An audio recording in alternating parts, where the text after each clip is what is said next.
بسم اللہ الرحمن الرحیم۔ السلام علیکم دوستو، کیسے ہیں آپ؟ امید کرتا ہوں آپ سب خیریت سے ہوں گے۔ لمپی سکن کیا ہے، اس کی علامات کیا ہیں، اس کی وجوہات اور اس کا علاج کیا ہے، اس کے بارے میں آپ کو سب معلومات دینے کے لیے حاضر ہوا ہوں۔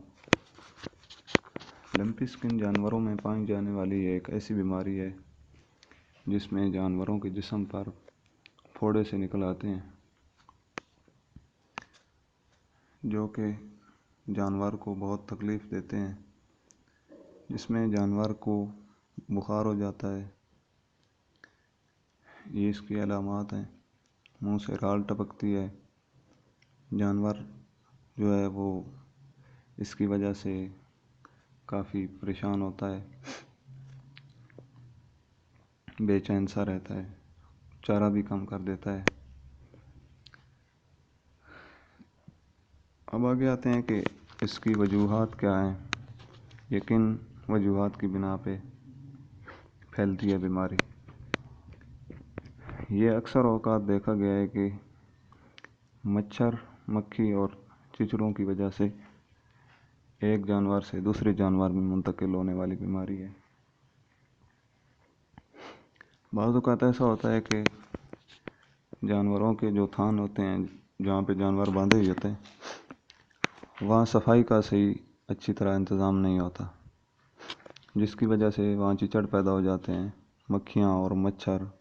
اور ارد گرد کے ماحول میں اگر کوئی سبزہ وغیرہ، آج کل تو موسم بھی اس قسم کا ہے کہ مچھر بھی بہت زیادہ ہو جاتا ہے، تو اس لیے اس کے لیے احتیاطی تدابیر کرنی بہت ضروری ہوتی ہیں۔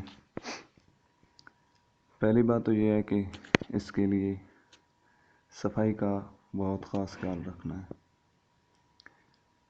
صفائی چیچڑوں کے لیے آپ جانوروں کے جو تھان ہوتا ہے اس پہ چونے کا چھڑکاؤ کر سکتے ہیں، پسا ہوا چونا ہوتا ہے۔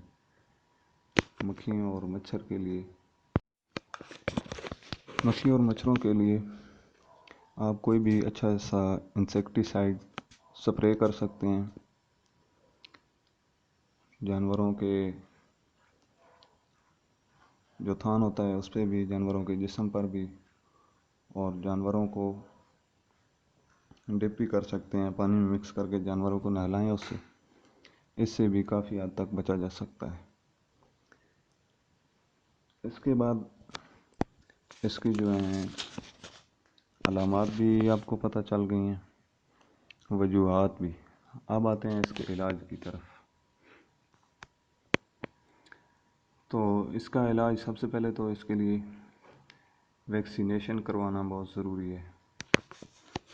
ویکسینیشن آج کل سرکاری اسپتالوں میں بھی آئی ہوئی ہے، مختلف کمپنیوں کی ہے، کچھ امپورٹڈ بھی ہے، تو ویکسینیشن اس کے لیے بہت ضروری ہے۔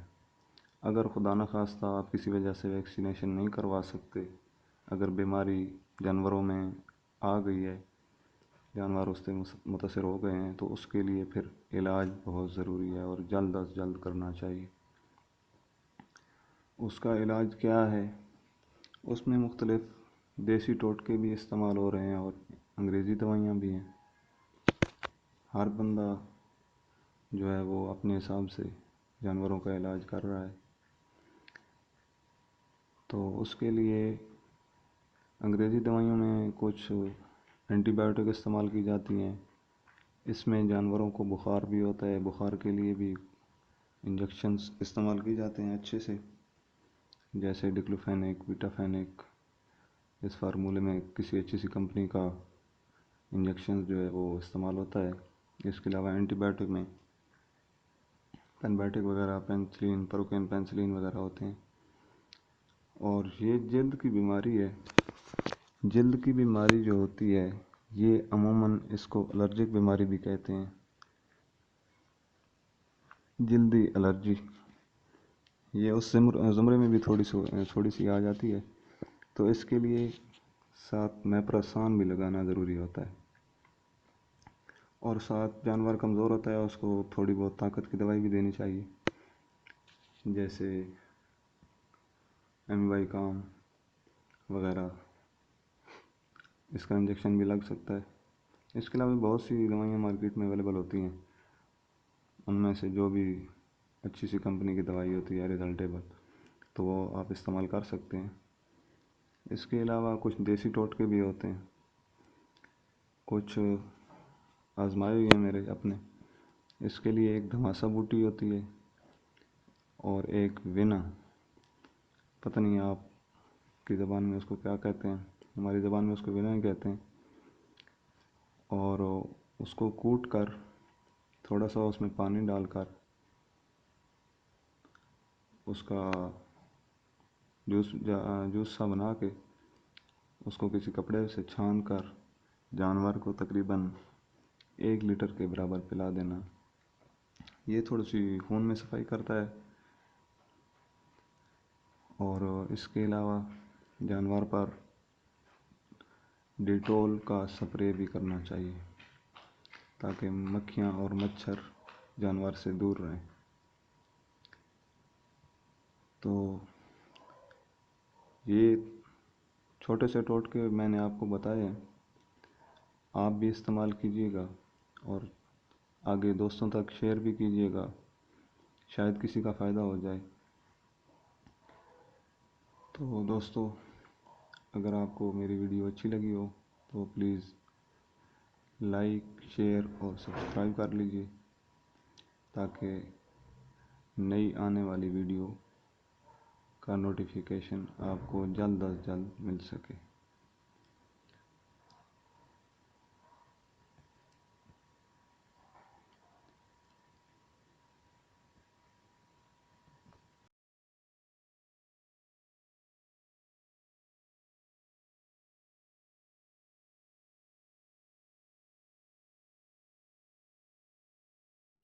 ایک اور بات میں آپ کی کوشش گزار کرنا چاہتا ہوں